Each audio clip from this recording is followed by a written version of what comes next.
Hello అండి. నేను doctor Saritha. జనరల్‌గా ఈ painful cycles and painless cycles అనే టాపిక్ గురించి ఇవాళ మనం తెలుసుకుందాము. మన క్లినిక్స్ వచ్చేసి Hyderabad, Guntur and online treatment option అనేది కూడా ఉంది. సో, ఈ పెయిన్‌ఫుల్ సైకిల్స్ వల్ల వచ్చే ఇబ్బందులేంటి? పెయిన్‌లెస్ సైకిల్స్‌లో ఇబ్బందులు ఉండవా? అంటే పెయిన్‌లెస్ సైకిల్స్‌లో కూడా ఇబ్బందులు అనేది డెఫినిట్‌గా ఉంటుంది. దట్ ఈస్ సైలెంట్ కండిషన్స్‌లో ఉంటాయి.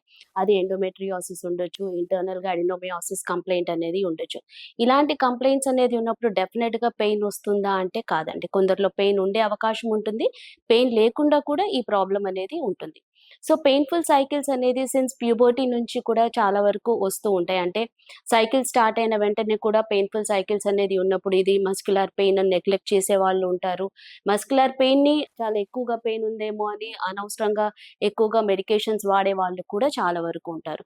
సో, ఎలాంటి పెయిన్స్ అనేది ఉన్నప్పుడు మనం దీన్ని సీరియస్‌గా కన్సిడర్ చేయాలి అనేది ఏంటి అంటే, చాలా unbearable cramping type of pain అనేది కనుక ఉంటే దాని యొక్క డెప్త్ అనేది మ్యారేజ్ అవ్వక ముందు కూడా కనుక ఉంటే దాని కండిషన్స్ అనేది రూల్ ఔట్ చేసుకోవాల్సుంటుంది. సో, బిఫోర్ మ్యారేజ్ ఈ పెయిన్ అనేది కనుక ఎక్కువగా ఉంటే ఏంటి 3 స్కాన్ అంటే డాప్లర్స్ లాంటి స్కాన్స్ అనేది చేయించుకున్నప్పుడు ఇన్ డెప్త్‌లో ఏదైనా ఎండోమెట్రియాటిక్ హిస్టరీ ఉందా? అడెనోమాసిస్ కండిషన్స్ ఏమైనా ఉందా? అనేది మనకప్పుడు రూల్ ఔట్ అవుతుంది. దాన్ని బట్టి దానికి సంబంధించిన ట్రీట్మెంట్స్ అనేది మనం తీసుకోవాల్సుంటది.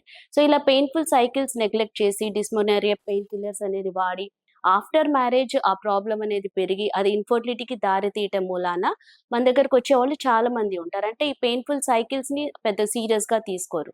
సో, ఈ పెయిన్ అనేది ఎందుకనేది వస్తుంది? ఎండోమెట్రియాటిక్ లాంటి కంప్లెయింట్స్ అనేది ఉండటం మూలాన వాళ్ళ ఈ పెయిన్ అనేది ఎక్కువగా ఉంటుంది. సో, ఎండోమెట్రియోసిస్ ఏంటి? గర్భసంచి చుట్టూతర ఎండోమెట్రియాటిక్ డిపాజిషన్స్ అనేది ఉండటం మూలాన వాళ్ళకి పెయిన్ అనేది వస్తుంది. ఆఫ్టర్ మ్యారేజే దీన్ని సీరియస్‌గా ఎందుకు తీసుకుంటున్నారు అంటే, మ్యారేజ్ తర్వాత పిల్లలు అనేది కలగనప్పుడు వాళ్ళు డిజైర్డ్ స్కాన్స్‌కి వెళ్తూ ఉంటారు. లేదా ఇంకా పిల్లలు పుట్టట్లేదు అనేది చూసుకొని దానికి లాప్రోస్కోపిక్ కండిషన్స్ అనేది చేయించుకున్నప్పుడు కూడా ఈ ఎండోమెట్రియోసిస్ ఉంది అనేది వాళ్ళకి రూల్ ఔట్ అనేది అవుతూ ఉంటుంది. సో, ఎండోమెట్రియోసిస్ అనేది రూల్ ఔట్ అయినప్పుడు లాప్రోస్కోపీలో ఏం చేస్తారు? ఎలక్ట్రిక్ కాటరైజేషన్స్ ద్వారా దీన్ని కొందరు బర్న్ చేస్తూ ఉంటారు. స్టిల్ ఆ పెయిన్ తగ్గదు. ఆ ఇన్‌ఫర్టిలిటీ ప్రాబ్లమ్ అనేది కూడా వాళ్ళలో క్లియర్ అనేది జరగని వాళ్ళు చాలా మంది ఉంటారు. ఎందుకు అంటే అక్కడ కనిపిస్తున్న ఎండోమెట్రియోటిక్ స్పాట్స్‌ని మాత్రమే కాటరైజ్ చేస్తున్నారు కానీ, ఆ ఎండోమెట్రియోసిస్ రావడానికి సంబంధించిన డెప్త్ అనేది అక్కడ క్లియర్ అవ్వట్లేదు. సో, ఆ డెప్త్ అనేది క్లియర్ అయినప్పుడే వాళ్ళు ఫేస్ చేస్తున్న పెయిన్ అనేది క్లియర్ అవుతుంది.